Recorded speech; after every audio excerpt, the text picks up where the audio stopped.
সরকার এমন একটি কল্যাণমুখী রাষ্ট্র প্রতিষ্ঠা করতে প্রতিশ্রুতিবদ্ধ, যেখানে চিকিৎসা পাওয়ার জন্য কোনো নাগরিককে দেশের বাইরে হতে যেতে হবে না। কল্যাণমুখী রাষ্ট্র গড়তে চায় সরকার, বললেন প্রধানমন্ত্রী। বেসরকারি শিক্ষা প্রতিষ্ঠানের কল্যাণ ট্রাস্টের অর্থ প্রদান কার্যক্রম উদ্বোধন। রাজধানীতে তীব্র গ্যাস সংকট, সামিট ও এক্সিলারেটর সরবরাহ আংশিক চালু। নতুন 4 এলএনজি টার্মিনাল নির্মাণ ঘিরে প্রশ্ন। শ্রদ্ধা ও অংশীদারিত্বের ভিত্তিতে সমৃদ্ধ হচ্ছে ঢাকা দিল্লি সম্পর্ক। নবায়নযোগ্য জ্বালানি খাতে সহযোগিতা বৃদ্ধির প্রত্যাশা দীনেশ ত্রিবেদীর। চট্টগ্রামে শিপ ব্রেকিং ইয়ার্ডে ভয়াবহ দুর্ঘটনায় 3 তদন্ত কমিটি, দায়ীদের বিরুদ্ধে ব্যবস্থা নেওয়া হবে জানালেন কর্মকর্তারা।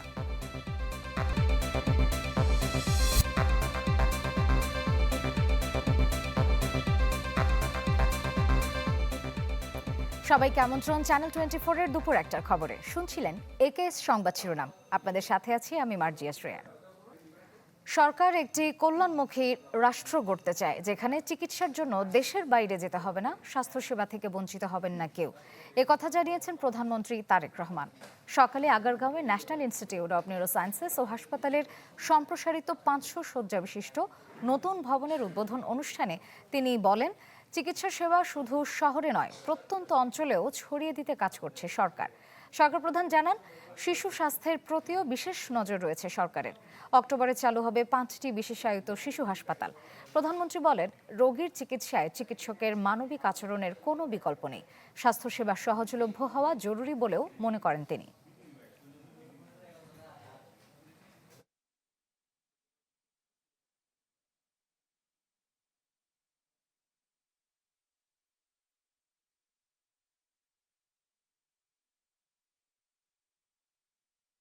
সরকার এমন একটি কল্যাণমুখী রাষ্ট্র প্রতিষ্ঠা করতে প্রতিশ্রুতিবদ্ধ, যেখানে চিকিৎসা পাওয়ার জন্য কোনো নাগরিককে দেশের বাইরে হতে যেতে হবে না, কিংবা কেউ অর্থ অভাবে স্বাস্থ্যসেবা থেকে ইনশাল্লাহ বঞ্চিত হবে না। সরকার যতই উদ্যোগ গ্রহণ করুক, চিকিৎসক, স্বাস্থ্য বিশেষজ্ঞ, গবেষক, সর্বোপরি স্বাস্থ্য খাতের সঙ্গে সংশ্লিষ্ট সকলের ভূমিকার উপরেই স্বাস্থ্য এবং চিকিৎসা সেবার সাফল্য নির্ভর করছে। এমপিওভুক্ত বেসরকারি শিক্ষা প্রতিষ্ঠানের শিক্ষক কর্মচারীদের অবসর সুবিধা ও কল্যাণ ট্রাস্টের অর্থ প্রদান কার্যক্রমের উদ্বোধন করেছেন প্রধানমন্ত্রী তারেক রহমান। রাজধানীর ওসমানী স্মৃতি মিলনায়তনে অনুষ্ঠানে এ কার্যক্রমের উদ্বোধন করা হয়। এর সারা দেশে 70,119 জন শিক্ষক অবসর ভাতা এবং 53,000 শিক্ষক কর্মচারী কল্যাণ ভাতা পাবেন। সব মিলিয়ে প্রথম ধাপে 1,23,000 শিক্ষক কর্মচারী এই কর্মসূচির আওতায় আসছেন। এটি বাস্তবায়নে প্রায় 2,100 কোটি টাকা বিশেষ বরাদ্দ দিচ্ছে সরকার। তীব্র গ্যাস সংকটে ভুগছে রাজধানীবাসী। অনেক এলাকায় দিনের বড় একটি সময়ে জ্বলছে না চুলা, কোথাও আবার চাপ এতটাই কম যে রান্না করা কঠিন। এমন পরিস্থিতিতে আবাসিক গ্রাহকের পাশাপাশি ভোগান্তিতে পড়ছে শিল্প ও ব্যবসার প্রতিষ্ঠানও। ফিলিং স্টেশনগুলোতে দেখা গেছে সিএনজি চালিত যানবাহনের দীর্ঘ সারি। চালকরা বলছে, চাপ কম থাকায় মিলছে না পর্যাপ্ত গ্যাস। দীর্ঘ সময় অপেক্ষায় থাকায় নষ্ট হচ্ছে কর্মঘণ্টা। পরিস্থিতি মোকাবিলায় সরকারকে দ্রুত পদক্ষেপ নেওয়ার দাবি জানান যানবাহন চালকরা।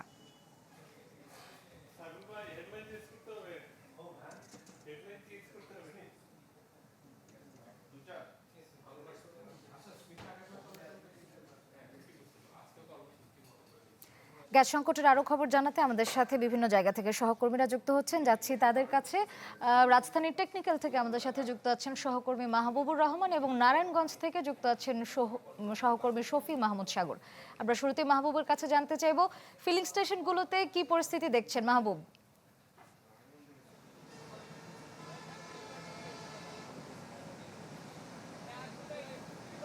আপনি যে কথাটি বলছিলেন যে বাসাবাড়িতে যেই গ্যাসের যেই চাপ সেটি কিন্তু নেই বললেই চলে, এবং অনেক জায়গায় এই রাজধানীতেই গ্যাস সময় মতো থাকছে না, এবং ঠিক এটির কারণেই কিন্তু মানুষের যে প্রতিদিনকার যে জীবনযাপনের যে রুটিন, সেই রুটিনেরই কিন্তু একটা পরিবর্তন হয়ে গেছে। যেই মানুষটা সকাল 9টার দিকে রান্নাবান্না করে খাওয়া দাওয়া করে যিনি অফিসে যাবেন, সে কিন্তু সময় মতো গ্যাস না পাওয়ার কারণে তার যে প্রাত্যহিক যেই জীবনযাপনের যে সময়সূচি, সেখানে কিন্তু একটা পরিবর্তন এসেছে। এবং এই গ্যাস সংকট যেই শুরু হয়েছে, শুরুর সময় থেকে আজ অবধি পর্যন্ত এই দীর্ঘ গ্যাস সংকট, মানুষ যেটি বলছে যে তাদের শেষ কবে এমন গ্যাসের যেই সংকট এটি দেখেছে তারা মনে করতে পারে না। এবং আমরা সকাল থেকে বেশ কয়েকটি ফিলিং স্টেশনে আমরা গিয়েছি, তেজগাঁও, মোহাম্মদপুর এবং বর্তমানে শ্যামলীতে রয়েছে, বর্তমানে টেকনিক্যালে রয়েছি, শ্যামলীতেও আমরা ছিলাম। সবগুলোতে আমরা একই চিত্র দেখেছি। যে সকল পরিবহনের চালকরা রয়েছেন তারা বলছেন যে যেখানে তাদের প্রতিদিন আগে 4 থেকে 500 টাকার গ্যাসের প্রয়োজন হতো সকাল থেকে সন্ধ্যা পর্যন্ত ট্রিপ কন্টিনিউ করার জন্য, তারা এখন গ্যাস পাচ্ছেন, কেউ 60 টাকার গ্যাস পাচ্ছেন, কেউ বা 100 টাকার গ্যাস পাচ্ছেন। সব কিছু মিলিয়ে গ্যাস সংকটের কারণে যেই সিএনজি চালিত যে সকল সিএনজি রয়েছে সে সকল যানবাহনের চালকরা কিন্তু খুবই হতাশার কথা বলছেন। এছাড়া গ্যাসের যে সংকট, এই সংকটের কারণে গ্যাস চালিত যে সকল বিদ্যুৎ উৎপাদন কেন্দ্র রয়েছে সেখানে কিন্তু গ্যাসের সংকট রয়েছে এবং বিদ্যুতেরও যে সমস্যা সেই সমস্যাও কিন্তু দেখা দিয়েছে। এবং গ্যাসের যেই সংকট, এই সংকটের কারণে কিন্তু যেই পণ্যের যে উৎপাদন খরচ সেটিও কিন্তু বেড়ে যাচ্ছে এবং কলকারখানা এবং কৃষিভিত্তিক যে সকল কারখানা রয়েছে, সার কারখানা সহ প্রায় সামগ্রিকভাবে এই গ্যাস সংকটের কারণে প্রায় সবগুলো খাতেই প্রভাব পড়েছে এবং এই প্রভাবে মানুষ কিন্তু খুবই ভোগান্তির শিকার হচ্ছে। শ্রেয়া। ধন্যবাদ মাহবুব। এবার আমরা নারায়ণগঞ্জের খবর জানবো।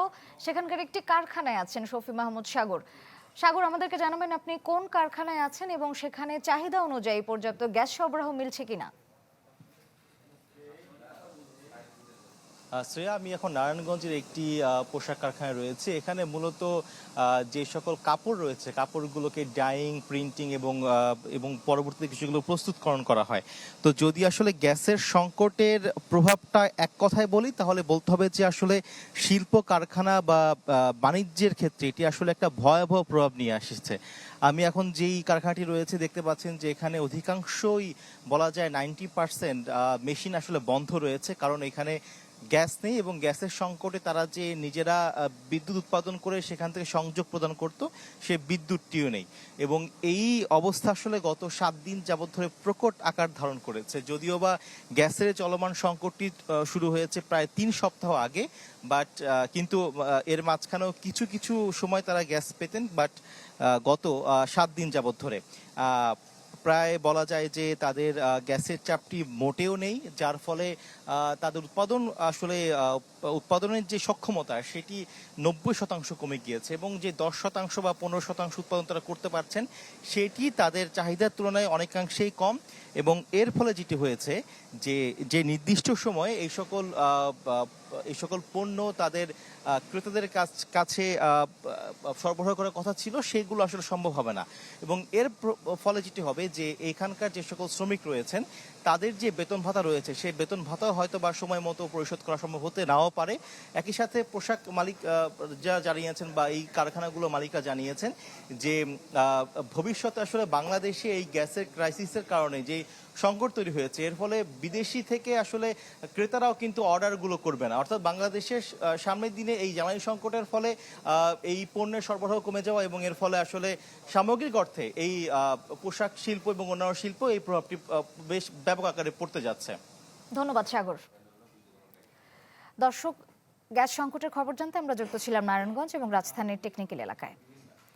কৃত্রিমভাবে গ্যাস সংকট দীর্ঘায়িত করছে সরকার, এমন অভিযোগ বিশ্লেষকদের। তাদের মতে ব্যয়বহুল এলএনজি আমদানি ও নতুন ভাসমান টার্মিনাল নির্মাণে জনসমর্থন আদায়ে কাজ করছে সরকার ও বহুজাতিক কোম্পানি, যা বাস্তবায়ন হলে চাপ পড়বে রিজার্ভে, হুমকিতে পড়বে অর্থনীতি।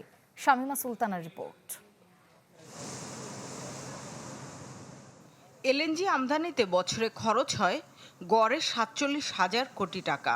গত বছর ভর্তুকি ছিল 6,000 কোটি টাকা। মধ্যপ্রাচ্যে অস্থিরতায় বছরের প্রথমার্ধেই ব্যয় ছাড়িয়ে যায় 60,000 কোটি, ভর্তুকি ছাড়ায় 16,000 কোটি টাকা। অথচ অভ্যন্তরীণ গ্যাস উত্তোলনে খরচ অনেক কম, অনেকটা আকাশ পাতাল পার্থক্যের মতো। সরকার মুখে মুখে বাপেক্সকে শক্তিশালী করবে বললেও আদতে অগ্রগতি নেই পাইপলাইন নির্মাণে। নতুন কূপ খনন, উত্তোলনেও নেই গতি। বিপরীত চিত্র এলএনজির বেলায়। 2 ভাসমান টার্মিনালের বয়স দশক না পেরুলেও ত্রুটি বিচ্যুতি নিত্য নৈমিত্তিক বিষয়। সেসব সময় মতো না সারিয়ে গড়িমসি করে কোম্পানি দুটি। মাসখানেক ধরে দুর্ঘটনায় সার্ভিস বন্ধ একটার। সামিটেরটা ঠিক থাকলেও কার্গো খালাসে দেরি করে খোড়া যুক্তি দিচ্ছিল পরিচালন কোম্পানি এক্সিলারেট এনার্জি।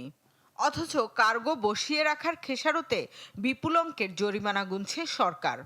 আমি আপনাদেরকে আশ্বস্ত করতে চাই, এটি জনগণের সরকার, মানে এটি আপনাদের সরকার। এই কাজ করতে চেয়ে আমরা কোনো জায়গায় দেশের স্বার্থের সাথে কম্প্রোমাইজ করবো না ইনশাআল্লাহ। তবু এই ব্যয়বহুল সেতুস্থির পরিমাণ বাড়াতে চায় সরকার। যোগ হবে আরও 4টি টার্মিনাল। বেশি দামে এলএনজি কিনতে যুক্তরাষ্ট্র, চীন সহ কয়েকটি দেশের সাথে চুক্তিও হয়েছে। সেই বাড়তি দাম সামলাতে পেট্রোবাংলার পরামর্শে গ্যাসের দাম বাড়ানোর প্রস্তাবনা তৈরি করছে বিতরণ কোম্পানিগুলো।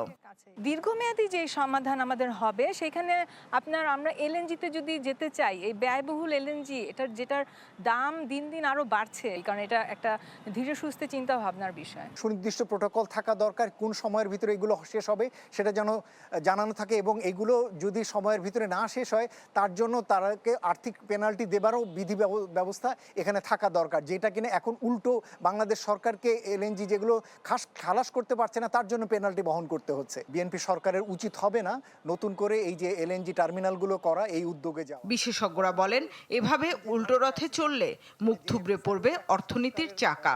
অভ্যন্তরীণ গ্যাস থেকে আমাদের একটা বড় চাহিদা আমরা মেটাতে পারি। শামিমা সুলতানা, চ্যানেল 24, ঢাকা। পারস্পরিক শ্রদ্ধা ও অংশীদারিত্বের সুদৃঢ় ভিত্তির ওপর বাংলাদেশ ভারত সম্পর্ক সমৃদ্ধ হচ্ছে। ভারতের 80তম স্বাধীনতা দিবসের অনুষ্ঠানে একথা বলেন ঢাকায় নিযুক্ত ভারতীয় হাইকমিশনার দীনেশ ত্রিবেদী। বলেন, বাণিজ্য, যোগাযোগ ও নিরাপত্তা থেকে শুরু করে স্বাস্থ্যসেবার মতো গুরুত্বপূর্ণ খাতে দুদেশের অংশীদারিত্ব এগিয়ে যাচ্ছে। একই সাথে বাণিজ্য ও সংস্কৃতি সহ বহুমুখী সম্পর্ক আরও উন্নত করার কথা জানিয়ে তিনি বলেন, বাংলাদেশের সাথে নবায়নযোগ্য জ্বালানি খাতে কাজ করার ভারতের ব্যাপক সুযোগ রয়েছে। এর আগে বারিধারার ভারতীয় হাইকমিশন প্রাঙ্গণে আনুষ্ঠানিকভাবে দেশটির জাতীয় পতাকা উত্তোলনের মধ্য দিয়ে স্বাধীনতা দিবসের কর্মসূচি শুরু হয়। As we celebrate our independence, it is only fitting to reflect on special relationship we share with Bangladesh, the roots of our respective freedom struggles and deeply entwined, built on this solid bedrock of shared history, mutual respect, and partnership continues to flourish. চট্টগ্রামের সীতাকুণ্ডে ফেরদৌস শিপইয়ার্ডে ভয়াবহ দুর্ঘটনায় 3টি তদন্ত committee গঠন করা হয়েছে। সকালে শিপ ব্রেকিং ইয়ার্ড পরিদর্শন করে একথা জানান শিল্প সচিব ও প্রশাসনের কর্মকর্তারা। বলেন, হাইড্রোজেন সালফাইড গ্যাসের কারণে দুর্ঘটনার ধারণা করা হলেও প্রকৃত কারণ উদ্ঘাটন করে দায়ীদের বিরুদ্ধে ব্যবস্থা নেওয়া হবে। মালিকপক্ষ জানায়, ক্লিনিং সার্টিফিকেট দেওয়া প্রতিষ্ঠানকে চ্যালেঞ্জ করা হবে। শুক্রবার সকালে গ্যাসের বিষক্রিয়ায় 9 জনের মৃত্যু হয় ফেরদৌস শিপইয়ার্ডে। অসুস্থ হয়ে পড়েন বেশ কয়েকজন। যারা এক্সপার্ট এখানে আছে, যারা এক্সপ্লোসিভ নিয়ে কাজ করে, এবং সাথে সাথে ওই সময় কিন্তু গতকালকেই সেনাবাহিনীর এক্সপ্লোসিভ যে টিমটি আছে তারা এসেছে, এক্সপ্লোসিভ দপ্তরের যারা এক্সপার্ট আছে তারা এসেছে, এবং আমাদের এই বিষয়ে যারা এক্সপার্ট আছে তারাও এসেছে। তাদের সাথে পরামর্শ করেই কিন্তু আমরা এখন ওয়াশ আউটের যে ব্যবস্থা সেটি নেওয়া হচ্ছে। আমাদের দিক থেকে এবং হংকং কনভেনশনের তরফ থেকেও কোনো এখানে ঘাটতি নেই, কিন্তু তারপরও একটা আনএক্সপেক্টেড ঘটনা হয়ে গেছে, এর জন্য আমরা দুঃখিত, বাট আমরা ইনশাল্লাহ এটা একটা সমাধান বের করব। যা যা অবস্ট্যাকলগুলো আছে সবগুলো দূর করে কিভাবে আমরা গ্রিন ইয়ার্ড তৈরি করতে পারি এবং আমাদের এই সেক্টরটাকে আমরা কিভাবে আরও লাভজনক করতে পারি, আরও কর্মসংস্থান তৈরি হয়, সেজন্য যা করা দরকার সব কিছু সরকার করবেন। এ ব্যাপারে আরও খবর জানাতে চট্টগ্রাম থেকে যুক্ত হচ্ছেন সহকর্মী ফখরুল ইসলাম, যাচ্ছি তার কাছে। ফখরুল, তদন্ত কমিটির সবশেষ কার্যক্রম কেমন দেখছেন, বিস্তারিত জানাবেন।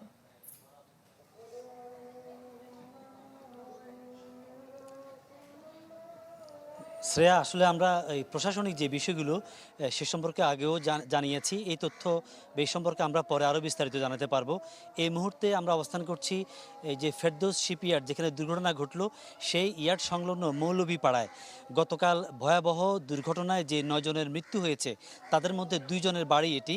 আমরা সেই বাড়িতে আছি। একজনের নাম মনসুর, আরেকজনের নাম নাসির। 2 ভাইয়ের মৃত্যু হয়, এটি তাদের ঘর। আমরা এই পাড়া এর পাশে আরও 2 জনের মৃত্যু হয়েছে। একজনের নাম পলাশ, আরেকজনের নাম হচ্ছে সানি। সেখানেও সেটি হচ্ছে শনি ঠাকুরপাড়া। এই দুটি এলাকায় ঘুরে আমরা মানুষজনের সাথে, পরিবারের সাথে আলাপ আলোচনা করে যতটুকু জানলাম, তাদের অভিযোগ, বেশ কিছু অভিযোগ আছে। অভিযোগের একটি হলো যে কালকে সেখানে পর্যাপ্ত নিরাপত্তা ব্যবস্থা ছিল না।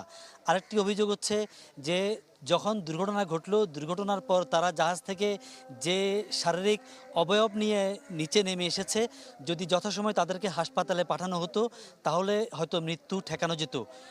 সেখানে পর্যাপ্ত ছিল না অক্সিজেন, এবং এই দুর্ঘটনার পরে যদি তারা যথাসময় হাসপাতালে যেতে পারতো, এর আগে ঘন্টা দুয়েকের মতো সময় তাদেরকে ইয়ার্ডে রাখা হয়েছে গাড়ি এনে হাসপাতালে পাঠানোর যে প্রক্রিয়া, সে প্রক্রিয়ার কারণ দেখিয়ে। আর আরেকটি হচ্ছে যে তাদেরকে সেখান থেকে বের হতে দেওয়া হয়নি, একটি ঘরের মধ্যে রাখা হয়েছে, যে যাতে করে হয়তো ছুটাছুটি হবে বা কোনো অঘটন, আরও কোনো অপ্রীতিকর ঘটনা ঘটতে পারে, এইসব কারণে। তো সব মিলিয়ে বলা যায় যে অভিযোগ যেগুলো আছে, যে গতকাল শুক্রবার কিন্তু বন্ধ ছিল, কাজও শুক্রবারে বন্ধ থাকে, কিন্তু গতকালকে কোনো একটা কাজের কথা বলে তাদেরকে নিয়ে যাওয়া হয়েছে। তো আসলে বলা যায় যে বাস্তবতা হচ্ছে যে হয়তো কোনো কাজের কথা বলে বা আসলে প্রয়োজনের তাগিদে তাদেরকে নিয়ে যাওয়া হয়েছে, এবং কালকে কিছু অনিয়ম হয়েছে বা নিয়মের ব্যত্যয় ঘটেছে, যারা দায়িত্বে ছিলেন তাদের তরফ থেকেও এই ধরনের ব্যত্যয় ঘটতে পারে। তো আসলে তদন্তে যেহেতু 3টি তদন্ত কমিটি গঠন করা হয়েছে, নিশ্চয়ই প্রকৃত কারণ উদ্ঘাটন হবে। শ্রেয়া, ধন্যবাদ। দর্শক, আমরা সরাসরি যুক্ত ছিলাম চট্টগ্রামে। এমপিওভুক্ত বেসরকারি শিক্ষা প্রতিষ্ঠানের শিক্ষক কর্মচারীদের অবসর সুবিধা ও কল্যাণ ট্রাস্টের অর্থ প্রদান কার্যক্রমের উদ্বোধন করেছেন প্রধানমন্ত্রী তারেক রহমান। এই মুহূর্তে কথা বলছেন তিনি, সরাসরি চলে যাচ্ছি সেখানে। কিন্তু দেখা যায় এই ফান্ডে পর্যাপ্ত অর্থের সংস্থান নেই। ফলে অবসরপ্রাপ্ত 70,000-এরও বেশি শিক্ষক শিক্ষিকাদের দুরবস্থার কথা চিন্তা করে সরকারকে বিশেষ ব্যবস্থাপনায় আজ অবসরপ্রাপ্ত শিক্ষকদের টাকা পরিশোধ করতে হয়েছে। আমি আজ এই অনুষ্ঠানে একটি কথা তুলে ধরতে চাই। যতদিন আপনাদের নির্বাচিত বর্তমান সরকার রাষ্ট্র পরিচালনার দায়িত্বে থাকবে, ইনশাল্লাহ আমাদের সর্বোচ্চ প্রচেষ্টা থাকবে অবসরকালীন সুবিধার টাকা পেতে আপনাদেরকে আর অফিসে অফিসে ঘুরতে হবে না। আমাদের সর্বোচ্চ চেষ্টা থাকবে ইনশাল্লাহ আর কোনো ভোগান্তি আপনাদেরকে পোহাতে হবে না এই সংক্রান্ত বিষয়। আমাদের সর্বোচ্চ চেষ্টা থাকবে ইনশাল্লাহ আর কোনো মধ্যস্বত্ব ভোগীর যন্ত্রণা এই বিষয়ে আপনাদেরকে ভোগ করতে হবে না ইনশাল্লাহ।